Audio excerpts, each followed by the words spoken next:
The most profitable handheld meal in American history was invented by people who couldn't afford a restaurant. Here's what this episode is going to pull apart. First, the country everyone credits for the burrito may only own half the story.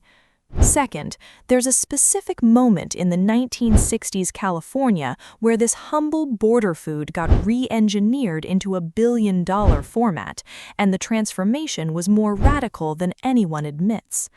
And third, the frozen burrito, the thing sitting in your freezer right now, has an origin story so strange it sounds made up. But before any of that, for a food that generates billions of dollars annually in the United States alone, historians cannot agree on a single verified origin point. Not a person, not a place, not even a decade. Why does America's most consumed meal have no confirmed inventor? That question doesn't have a clean answer, but chasing it reveals something about food, borders, and who gets to write history. To understand where the burrito actually came from, you have to understand where it couldn't have come from. The burrito is not an ancient dish. It's not pre-colonial. It's not Aztec. It's not even from central Mexico, the culinary heartland most people picture when they think of Mexican food. According to food historians, the burrito emerged from a specific regional tradition within northern Mexico, far from the cultural centers of Mexico City or Oaxaca. A borderland food, built for borderland conditions. The flour tortilla itself is the first clue. Corn tortillas are the ancient foundation of Mexican cuisine. Flour tortillas came later, introduced after Spanish colonization brought wheat cultivation to the northern territories. That means the burrito, which requires a flour tortilla pliable enough to fold without cracking, couldn't have existed before colonial wheat arrived in the north. The earliest written references to something called a burrito, the word literally translates to little donkey in Spanish, appear in late 19th century Mexican dictionaries referencing the northern state of Guanajuato. But here's where the story gets genuinely strange. For a food worth billions of dollars, historians cannot agree on who first assembled the specific combination we recognize today. Some accounts point to Mexican miners and field workers. Others point to mule packers carrying food on long desert routes. Nobody left a recipe. Nobody filed a claim.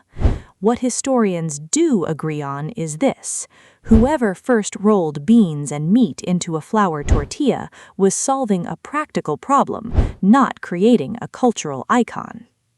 Picture this. Before sunrise, the Central Valley of California, early 1900s. Migrant farm workers, many of them crossing back and forth across the border seasonally, needed food that could survive hours in a coat pocket, a canvas sack, a lunch pail carried in summer heat. There were no refrigerators, there were no lunch trucks. There was whatever you could pack in the dark before the workday started. The burrito fit those conditions perfectly. Dense, portable, self-contained, beans for protein, rice for energy, wrapped tight enough to hold together until noon. According to food historians, burrito consumption spread through California's agricultural communities throughout the early 20th century, before appearing in urban settings. The first documented U.S. restaurant menu listing a burrito reportedly appeared in Los Angeles in the 1930s, in a Mexican neighborhood restaurant, serving the same communities that had carried the dish north in the first place. For decades, the burrito remained what it had always been: neighborhood food, community food, a meal that existed inside specific cultural communities before the wider American food industry discovered what it was worth. The food evolved gradually, and the further it traveled from its borderland origins, the more it transformed. The original northern Mexican burrito was small, seriously small, a single flour tortilla, maybe 8 inches across, folded around beans, possibly some carne asada, occasionally rice. That's it. No sour cream, no guacamole layer, no 3-cheese blend. Compact enough to eat with one hand while doing something else with the other. Compare that to what Chipotle puts in front of you today. A Chipotle burrito uses a 12-inch tortilla, substantially larger than the original format. It contains on average over 1,000 calories. It requires 2 hands. It takes a trained employee several steps to construct. The foil wrap alone is an engineering decision. Without it, the whole thing collapses. But the most dramatic transformation happened before Chipotle existed. In 1964, a man named Dwayne Roberts in El Monte, California, reportedly developed and patented the first commercially frozen burrito, changing the food's trajectory permanently. The frozen burrito made it shelf-stable, supermarket-ready, available to anyone, anywhere, with no connection to the culture that built it.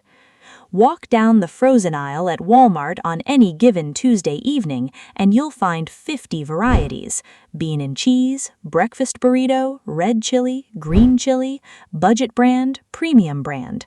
Most of them have almost no structural resemblance to the original. Would the farm workers who packed them into lunch pails before dawn recognize a single thing about what you reheated at midnight last week? Let's run the comparison that changes how you see this dish.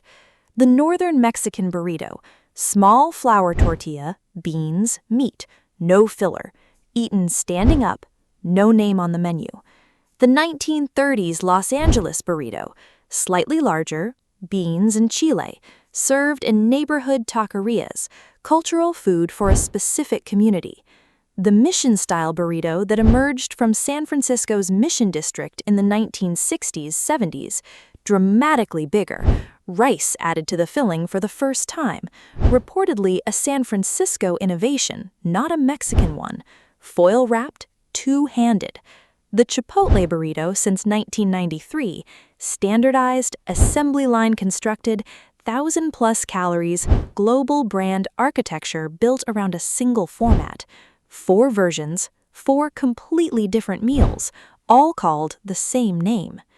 Myth 1. The burrito is traditional Mexican food. Complicated. It's traditional northern Mexican border food, a meaningful distinction that most menus and most people skip entirely. Myth 2. Rice in a burrito is authentic. According to food historians, rice became a standard burrito ingredient in the United States, the Mission District version, not in Mexico, where rice-stuffed burritos remain uncommon even today. Myth 3. Taco Bell invented the American burrito. False, but Taco Bell, founded in 1962, did more than almost any other single entity to standardize the format at mass scale for non-Latino American audiences. Hundreds of millions of people had their first burrito experience through that specific chain. So why does the burrito have no confirmed inventor? Because it was never one person's creation. It evolved across generations, across a border, across communities that didn't document their kitchens because they had no reason to believe anyone would eventually pay billions for what they were eating for lunch. Here's the reframe. Everything you just heard tracks the burrito moving north, growing larger, getting standardized, going corporate.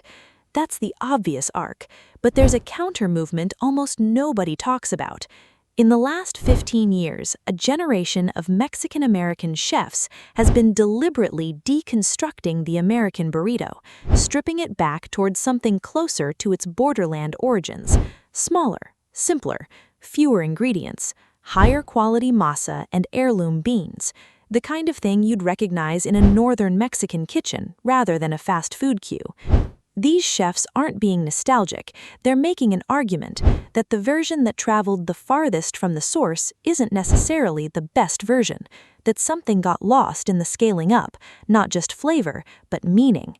The next time someone tells you the burrito is Mexican, American, or Tex-Mex, the honest answer is probably all three, because the burrito was born on a border, and borders have a way of changing everything they touch. What began as a practical borderland solution eventually became one of the most replicated food formats on the planet. The flour tortilla, the beans, the fold, all of it's still there, just carrying a few centuries of other people's decisions inside the wrapper. Every dish on this channel carries a story the menu doesn't mention, the real origin, the people who got left out of the credits, the moment a simple meal became something entirely different. If that's the kind of history you want more of, subscribe. Here's your question. What's the first burrito you ever ate, and where was it? A chain? A taqueria? Your friend's kitchen?